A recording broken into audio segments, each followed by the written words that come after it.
আজকের রেসিপি তিলের নাড়ু, আখের গুড় দিয়ে তিলের নাড়ু। তো চলুন চটপট করে দেখে নিই। নমস্কার, কেমন আছেন সবাই? আর এর মধ্যবিত্ত গৃহবধূ চ্যানেলে সকলকে স্বাগত জানাই। আজকের ওয়েদারটা দেখুন, একদম রোদ ওঠেনি সকাল থেকে। কালকে যদিও বা একটু রোদ উঠেছিল, একদম কুয়াশায় ঢেকে রয়েছে। বরবাবু অনেকদিন ধরেই বলছে তিলের নাড়ু খাবো। তো চলুন তিলের নাড়ুটা বানানো যাক। আজকে বেশ ঠান্ডা ঠান্ডাও আছে, রান্নাঘরের দিকে যাওয়া যাক। তো প্রথমে এই যে গুড়টা নিয়েছিলাম আমি, এখানে 500 গুড় ছিল। তো এটা খেজুরের গুড় না, এটা কিন্তু আখের গুড়। এই গুড়টা, এই যে 500 গুড় ছিল, গুড়টা একটুখানি জল দিয়ে প্রথমে এটাকে সুন্দর করে মিশিয়ে নেব। তো গুড়টা একটু জাল না দিলে কিন্তু তিলটা ভালো হবে না, তিলের যে নাড়ুটা। গুড়টা এদিকে জাল হতে থাক, চলুন আমরা একটু তিলটা ভেজে নিই। তিলটা ভাজার জন্য আমি কড়াইটা বসিয়ে দিয়েছি। এবার তিলটা কিন্তু একটু ভেজে নেব। তিলটা না ভাজলে কিন্তু টেস্ট লাগবে না।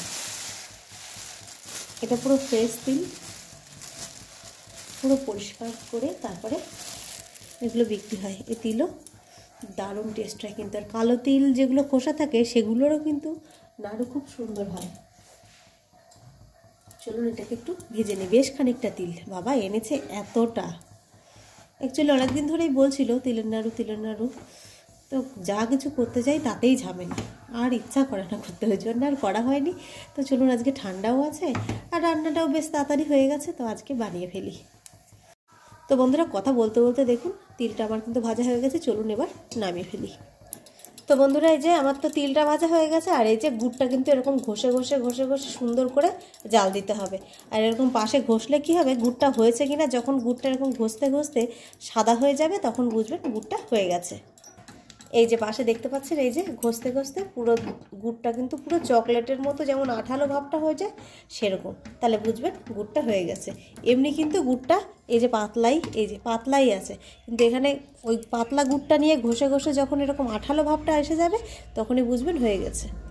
তো চলুন দিয়ে দিই এবার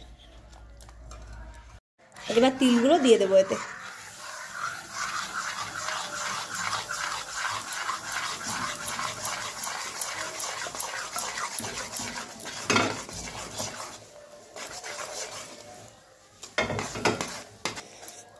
এরকম কিন্তু অনবরত নেড়ে যেতে হবে। গ্যাসের ফ্লেম কিন্তু আর অন করা লাগবে না। এরকম করেই কিন্তু গুড়টা এতে আটকে যাবে। গুড়টা যদি ভালো করে জাল দেওয়া হয় তবেই। তো চলুন ভালো করে নেড়ে শুকিয়ে নিই। গ্যাস কিন্তু জ্বালানো যাবে না, বারবার বলছি। তো বন্ধুরা, নামিয়ে যতটা গরম হাতে সহ্য হবে তত তাড়াতাড়ি বানিয়ে ফেললে কিন্তু এটা এরকম গোল করতে সুবিধা হবে। যে কোনো শেপে, আমি কিছু হার্ট শেপও দিয়ে দিয়েছি। তো আপনারা যে কোনো শেপেই দিতে পারেন, দেখতে ভালো লাগবে কাউকে দিতে গেলে, তাই জন্য আর কিছু গোলও বানিয়েছি। তো বন্ধুরা, চলুন আপনারাও চটপট করে বানিয়ে ফেলুন দারুণ স্বাদের এই তিলের নাড়ু। তো আজকের মতো এটুকুই। আবার একটা নতুন রেসিপি নিয়ে আপনাদের সামনে চলে আসবো। টাটা।